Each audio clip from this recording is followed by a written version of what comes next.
الرحمن علم القرآن خلق الإنسان علمه البيان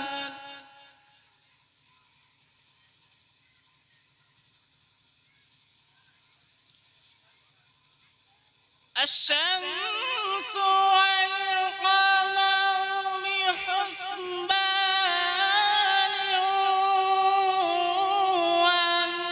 والنجم والشجر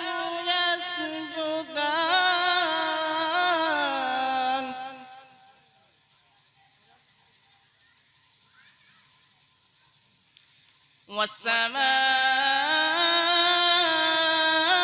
والسماء رفعها ووضع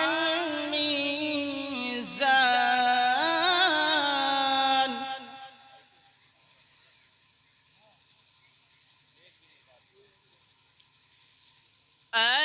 ألا تطغوا في الميزان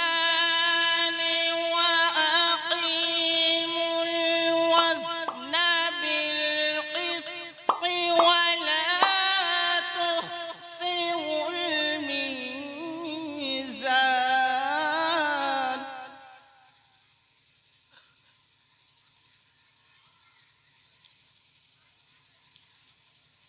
والأرض وضعها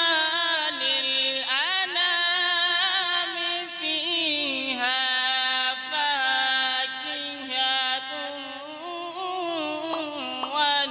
والنخل ذات الأكمام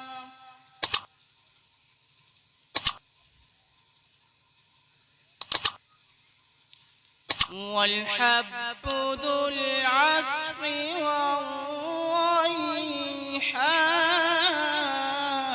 والريحان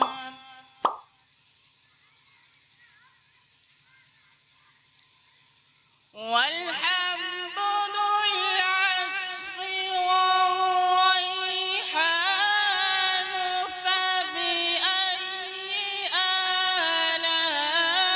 آلاء ربكما تكذبان صدق الله العظيم.